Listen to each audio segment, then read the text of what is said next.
The night that I was stopped in Frisk, I was 17 years old, 16, 17 years old.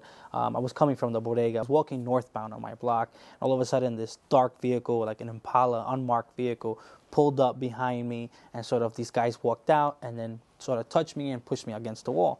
And I looked, and it was sort of these guys patting me down, searching. When I looked at the gentleman, it was a Caucasian male, and he sort of pulled out his badge from under his shirt, and it looked like he was a sergeant from the shield. It was a gold shield, and he was patting me down. I said, so, "What are you doing?" He said, "Oh, we're just searching you." I was scared. They didn't tell me what were they doing, or why did they did it, or why were they searching me particularly. Just that, we're searching you. That's what they told me.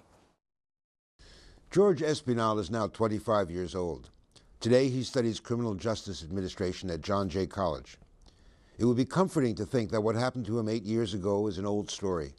But in the first 6 months of this year, New Yorkers were stopped 360,000 times by police on city streets. Most were young men, and more than 85% were black or Latino. Like George, most were not doing anything criminal, but in a significant number of those stops, they were subjected to a search, including a full-body search. Less than 10% of those street stops resulted in an arrest or even a summons. I'm Steve Handelman. Today's Criminal Justice Matters program will take a hard look at this city's stop and frisk policies and the growing political movement to put an end to them. George Espinal is part of that movement. When he's not studying for exams, he works as a community liaison for a Manhattan State Assemblyman in Inwood, just north of his old neighborhood in Washington Heights. What he hears from his neighbors about the impact of those police stops should concern every New Yorker. I know a mother who's a regular attendee at a precinct council meeting. She's mostly involved in all the events that we do for the community, gang seminars, domestic violence workshops. And when her son was stopped and frisked on Post Avenue, she says, "You know what, I'm not attending these council meetings anymore." And she says, "I give all my time, and my son got a ticket for trespassing." And I said, he lives in the building. But he said, "I don't understand why the police officers are going after the wrong kids." And I said, I'm not sure why. A lot of residents don't feel safe. This is a siege and attack in our community, especially the community of color. Latinos and African Americans are being selected, especially in neighborhoods where, we have people who go to college, who go to John Jay College, who go to CUNY, go to SUNY, and they're being, predetermined by these police officers. They use their discretion just to stop someone and to show their sergeant at the end of the day, "Hey, I got 50 UF-250s, what they're called, stop and frisk," and say, "Oh, that's great, keep the numbers up." I mean, are we really focused on fighting crime, or are we focused on stop and frisk everyone so we can collect a database? It's not just happening in Washington Heights and Inwood. You hear similar stories in Harlem, in Brooklyn's Bedford-Stuyvesant, even Staten Island. Last month, hundreds of people massed in protest in Harlem after a white police officer was charged with violating the civil rights of an African-American Staten Islander during a stop and frisk. Stop harassing our youth! To stop harassing our youth! Let our youth live! Let our youth live! Let them get an education! Let them get an education! You don't do it to other people in their neighborhood! You don't do it to other people in their neighborhood! Don't come in our neighborhood! Don't come in our neighborhood! But the most revealing take on what's going on comes from young people who are themselves heading for careers in law enforcement. Joshua Belmonte is 21. A junior at John Jay College, he dreams of following 3 members of his family already serving in law enforcement into a career as a police officer. He believes police need the power to stop and question people, but not quite this way. Yeah, to some extent, the current stop and frisk policy is effective. When it's effective, you do find weapons, you do find illegal contraband. I think that it's not the policy that's wrong. I think it's the officers that are implementing it that's wrong. Whatever the book tells me to do, I'm going to do it. I mean, if I have to search people legally, I search people legally, not illegally. I do everything by the book. I wouldn't want to go against the book, because that's how civilians get angry at the police, because they go against the book thinking they're above the law. No one's above the law. The NYPD made more than 3 million street stops between 2005 and 2010. About half led to pat-downs or full-body searches. Yet 94% did not result in arrests or ticketing. Again, the targets were for the most part young Latino or African-American males. And that raises serious questions about whether officers followed procedures established in 1968 by the U.S. Supreme Court in Terry v. Ohio that required reasonable suspicion of criminal behavior before a pat-down, or, in the case of a full-body search, probable cause to believe that an individual was armed with a lethal weapon and posed a danger to officer safety. I asked George Espinal what police could do to regain community confidence. I think stop and frisk will work better in subways as opposed to on the playing field, on the ground where the community's at. So I think we're looking at it the wrong perspective. I mean, we need to do better police community policing where we're addressing the real issues and not just singling out folks just based on their color of their skin or what they're wearing. There are ways to address that and work in partnership with the police so we can minimize the fact that we have so many stop and frisk on such a large scale in the communities, not only in my neighborhood, but also throughout the city of New York. The political and legal momentum to re-examine the NYPD's stop and frisk policies is gaining traction. A class action lawsuit challenging the constitutionality of police search policies in New York is heading for trial. Recently, a coalition of Black, Asian, and Latino New York State Assembly members met to chart a political strategy. And last month, some of New York City's leading politicians called for a Justice Department civil rights investigation of the NYPD. One of them is with us today. Manhattan Borough President Scott Stringer has been a leading voice for reform since his election in 2006. In September, he issued a major policy statement demanding a change in the NYPD's crime reduction strategies. Mr. Stringer was born in Washington Heights and is a graduate of John Jay College. He's joined by Professor Delores Jones-Brown, former director of John Jay Center on Race, Crime, and Justice, and one of the country's leading academic researchers on stop and frisk. She served as a prosecutor in Monmouth County, New Jersey. Dr. Jones-Brown, Borough President Stringer, welcome to Criminal Justice Matters. Great to be here. Steve. Great to have you. Let's start off from the beginning. Mr. Stringer, this fall you issued a policy statement on stop and frisk policies and your ideas. Can you just run that through us again and tell us what you called for? Well, I participated at a conference called Thinking Outside the Cell with people like Mayor Cory Booker and others to talk about alternatives to incarceration. And the speech that I presented at the conference was about the whole issue of stop and frisk, highlighting the fact that we are building permanent distrust between African American and Latino youth because this stop and frisk has become a way to profile these young people. We now stop 700,000 people to question them over the year. 85% of those stops are people of color, Black and Latino people. The stops only result in barely any arrests. 93% of the people are not arrested. And the commissioner and the mayor's argument that this is getting guns off the street, well, that's not true, because according to data, 99.8% of the time, no gun is recovered.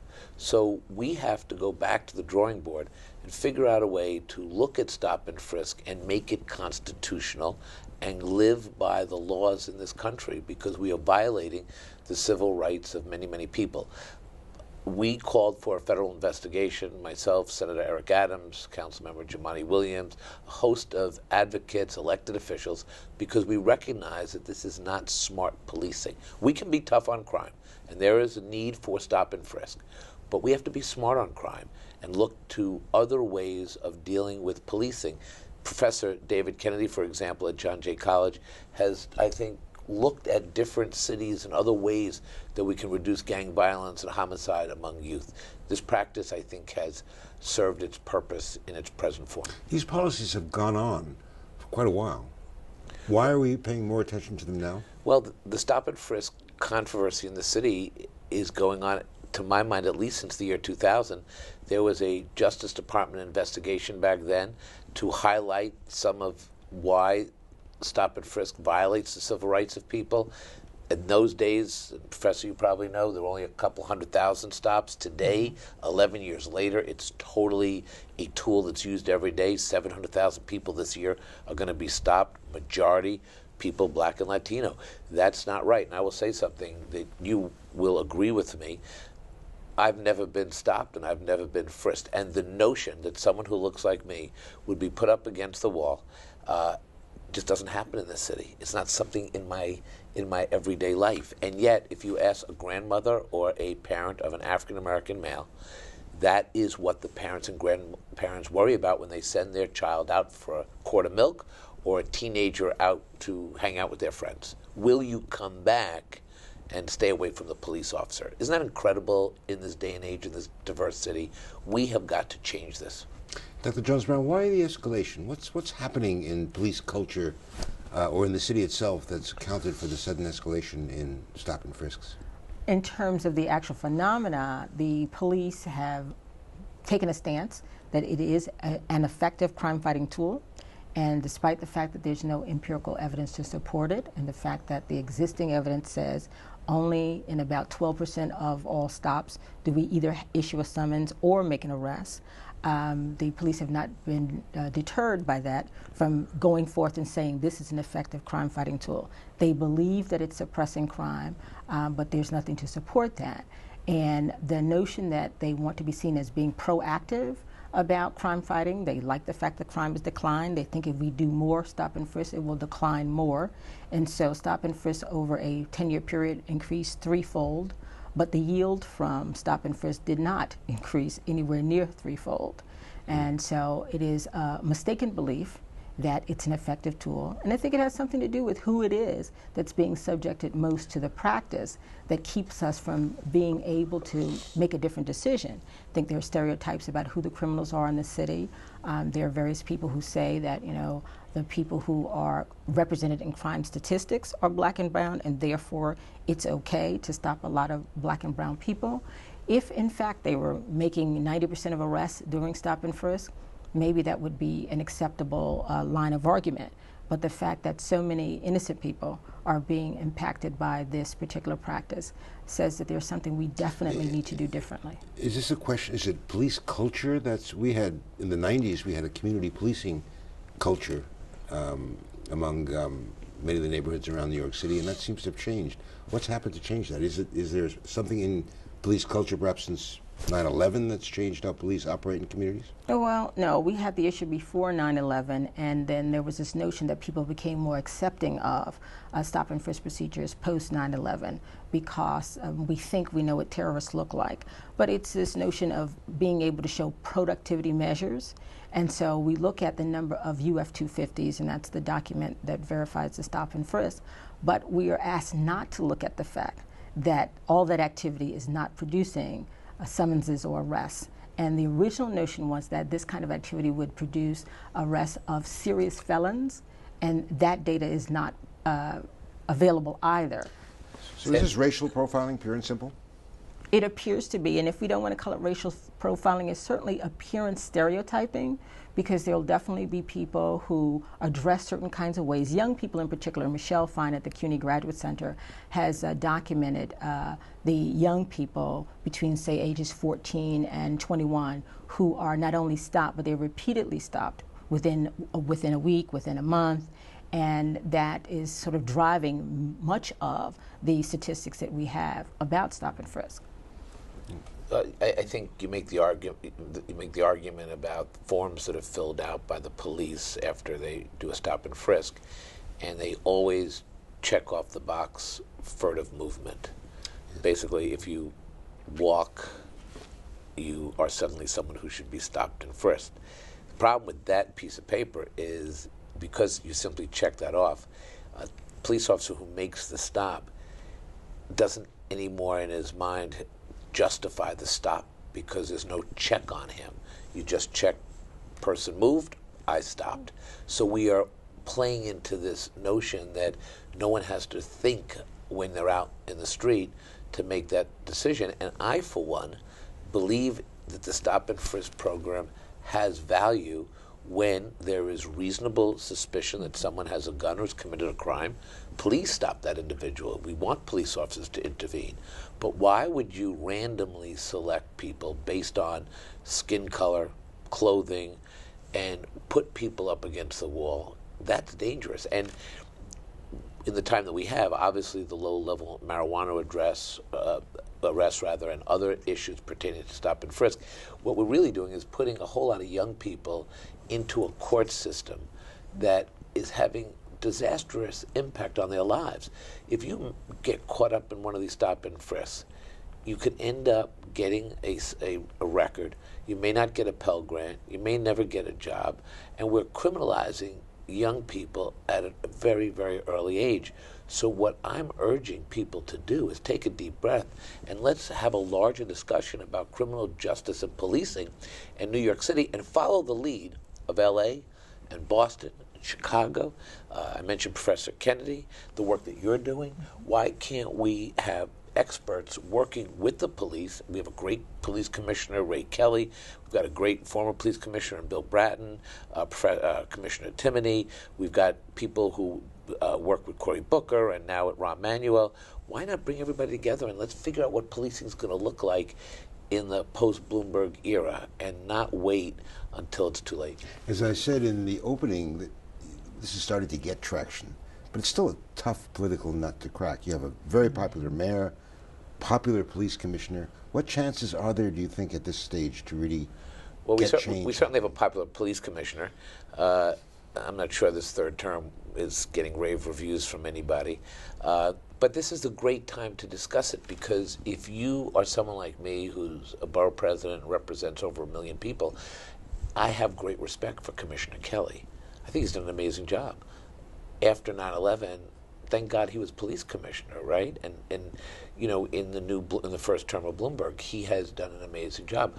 But we also recognize that there's room for discussion. And so there's no conflict to argue about this policy, but also recognize that the vast, vast majority of police officers do a great job. They put their lives on the line every day.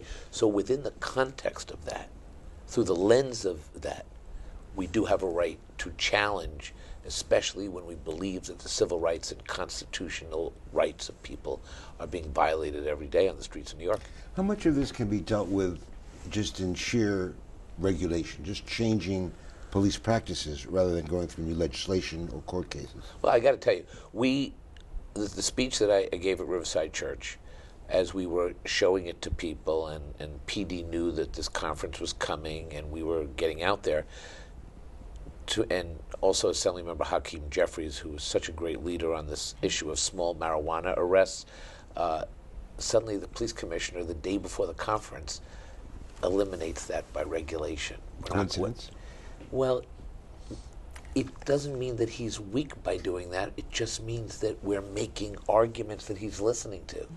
So if Commissioner Kelly can say, hey, you know what, I see where this is going, I will take a stand, then eventually the commissioner is going to come around and look at this issue.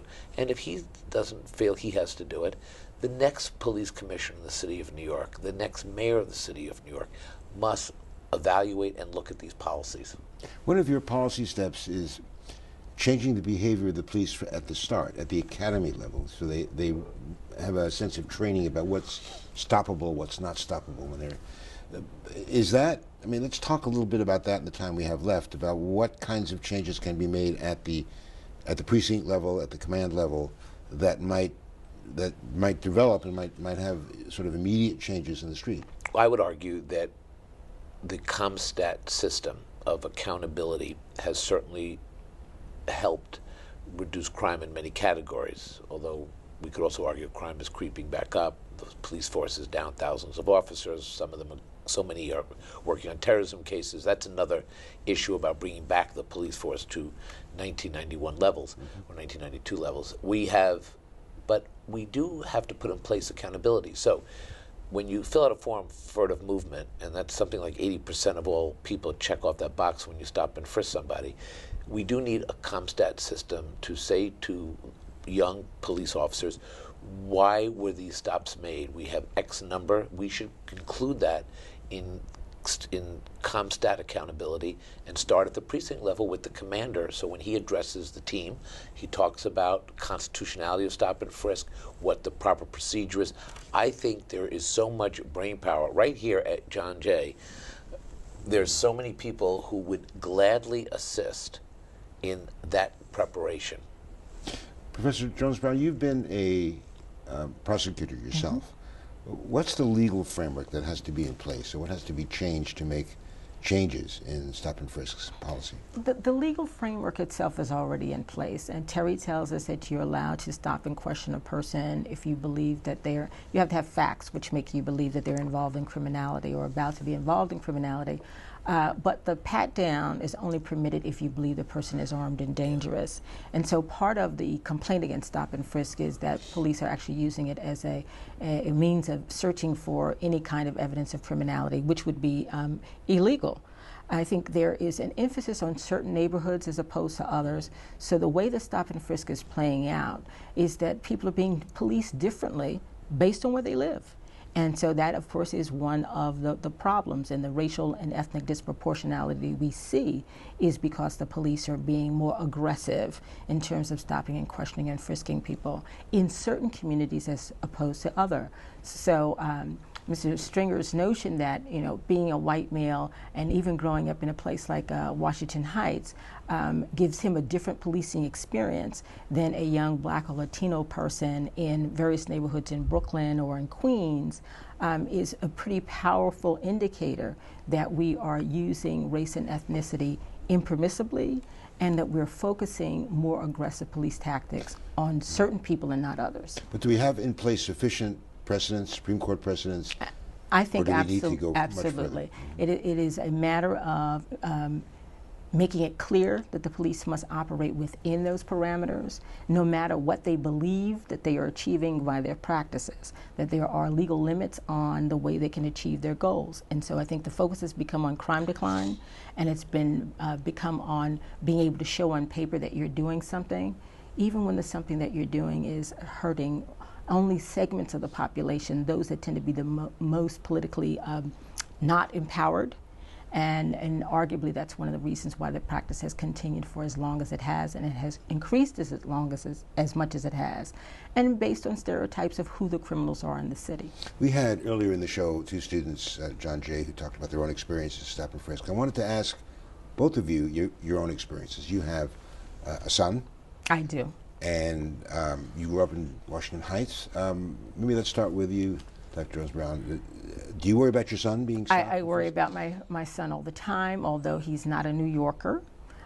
So I haven't had to personally deal with that experience, but I'm always concerned that as a young black man, he will be subject to police activity that may be unchangeable, because much of my research is on police lethality or fatalities.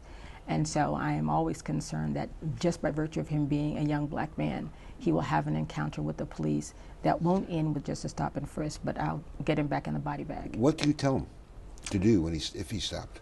Fortunately, he is young enough, he's 15, and he lives in a suburb in New Jersey, that he is not exposed to that experience yet. But he comes to New York, I'm sure, to... Not yet. Not yet, okay. Mrs. Stringer, what about you? Were you ever stopped and frisked when you were growing up in Washington Heights? I've never been stopped and frisked in Washington Heights on the Upper West Side. I'm not going to get stopped or frisked randomly the way so many other people get stopped. And the parenting experience that people have is a totally different experience. You know, my wife and I, knock on wood, are expecting our first child, and it's very, as we speak, it's very exciting. We talk as two possibly new parents to be. We talk about so many things, you know, how are you going to afford to raise a child? I tell my wife, oh my God, it's $1 million. She says, you'll deal with it. I tell her a lot of different things, but we never talk about these issues. I'm not going to talk about stop and frisk. I'm never going to have that conversation with my child. But I will tell you, other parents, other grandparents, this is the fear. The fear is not the criminal, it's not the drug dealer, it's not the bank robber. It's this interaction with law enforcement that keep parents up at night. I had a woman who came to my office who works on criminal justice issues. She has 2 African-American sons graduating from excellent schools in Boston. She told me that she told her children, you stay in Boston after you graduate. Don't come back here. Don't come back to New York. And yet this city is safer than it's been for 20 years. Well, but there is a problem out there, and everyone has to speak out about it. It can't just be an issue that black and Latino parents talk about. It has to engage all of us. It has to engage people who look like me. As borough president, I represent everybody imaginable. I'm having a hard time over the last couple of years when parents approach me on this issue. It's not easy to tell them that this is something that's only happening to them. So we have to act. All of us have to act and participate in that. And yes, people will push back. The establishment will push back. People will dismiss this. People will say, hey, you want to bring us back to crime in the bad old days. You don't want anybody stopped. You're doing a favor for the drug dealers. This is all nonsense. We're talking about being tough on crime and being smart on crime, and that is the lens by which we should look at this issue. And being constitutional to and respectful of all the citizens of the city of New York, not just some. Thanks to both of you. Thanks for having us. You're welcome. And we're actually organizing to look at policy and organizing other people who've been stopped and frisked in the city and the state to look at what exactly can we do to propose legislation when we are back in session in the Assembly and the Senate in January to say, hey, we're going to be focused on legislation to focus on changing the policy of stop and frisk. Please let us know what you think. You can catch us online and post your comments on our Facebook page. Thanks for watching. I'm Steve.